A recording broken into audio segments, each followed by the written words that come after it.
नमस्कार दोस्तों, आज हम बात करेंगे इवैक्यूएशन ड्रिल के ऊपर। इवैक्यूएशन ड्रिल क्या है ये समझते हैं। सोचिए, अगर अभी इसी वक्त अलार्म बजे और आपको बिना समय गंवाए अपनी जान बचानी पड़े, क्या आप तैयार हैं? इमरजेंसी सिचुएशन बिना चेतावनी से आती है। आग लगना, गैस लीक, विस्फोट या कोई भी तरह का एक हादसा। ऐसे में हमको जान बचाने से सबसे ज़्यादा हमारा अहम रोल निभाता है इमरजेंसी इवैक्यूएशन ड्रिल। यह ड्रिल एक मॉक एक्सरसाइज है जिसका मकसद आपको सिखाता है कि आपकी आपदा के समय में हमको शांत रहना है और हमको जो है हमारा सुरक्षित तरीके से हमको बाहर निकलना है। एग्जाम्पल के तौर में हम समझते हैं, फैक्ट्री में सब सामान्य काम चल रहा है, नॉर्मली सब कुछ काम कर रहे हैं, मशीनें चल रही है, तभी अचानक तेज अलार्म बजता है। कुछ लोग घबरा जाते हैं, कुछ सोचते हैं कि शायद ये टेस्ट होगा, मॉक ड्रिल होगा।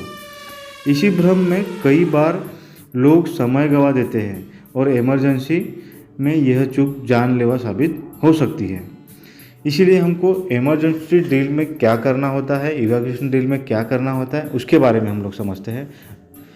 अलार्म बजते ही काम तुरंत बंद करें, पैनिक ना हो और भागे नहीं, इधर उधर सामान छोड़कर भागना नहीं। इमरजेंसी का एग्जिट ढूंढें और बाहर निकले। लिफ्ट का इस्तेमाल ना करें, क्योंकि क्या हो सकता है कि इमरजेंसी के टाइम पे आपका इलेक्ट्रिक सप्लाई बंद हो सकता है और लिफ्ट का इलेक्ट्रिक सप्लाई नहीं होने की वजह से आप लिफ्ट में फंस सकते हैं। इसीलिए लिफ्ट का इस्तेमाल ना करें।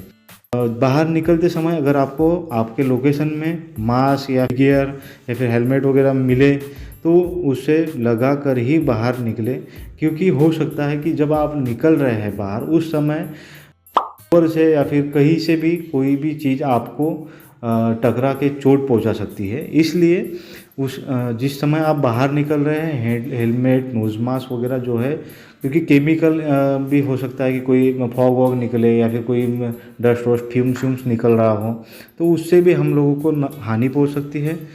उसके बाद में असेंबली पॉइंट में जहां हम लोग सभी इकट्ठा हो गए, वहाँ पे सब लोग पहुँचे और वहीं पे हम लोगों का जो है हमारी गिनती लगेगी, हाजिरी लगेगी कि हम लोग जितने लोग हमारे लोकेशन पे आज काम करने के लिए लगे थे उतने लोग प्रेजेंट है या नहीं, कोई फंसा तो नहीं है, अंदर तो नहीं रह गया, इसकी एक बार जांच की जाएगी।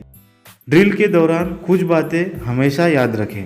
एग्जिट रास्ते में कभी कोई अवरोध ना हो, मतलब रास्ता जो है हमारा क्लियर होना चाहिए, उसमें किसी भी तरह का मतलब एब्स्ट्रक्शन नहीं होना चाहिए, किसी भी तरीके का अड़थड़ा नहीं होना चाहिए, जिससे हम लोगों को निकलने में प्रॉब्लम हो और हम लोग वहीं पे निकलने के टाइम पे ही हमारा मतलब वहाँ पे इंसिडेंट का संभावना हो। इसीलिए जो है हमारा एक्सिस जो है क्लियर होना चाहिए, ताकि हम लोग इजीली असेंबली पॉइंट की तरफ जो है हम लोग निकल सकें।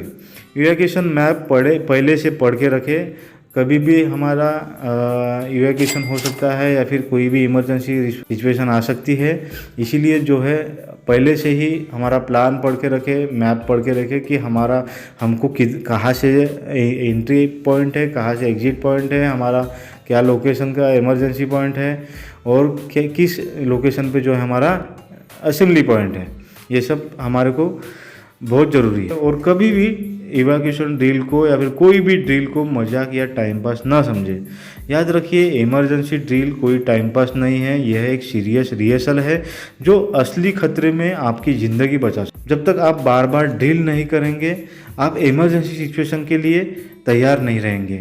इसीलिए इमरजेंसी ड्रिल आपके लिए कभी भी फ़ायदेमंद है और आपके जान बचाने के लिए वो प्रिपेयर रहती है।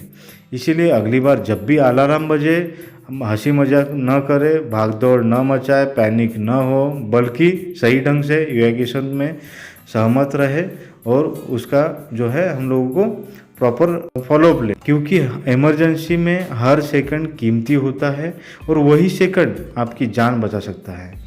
यही है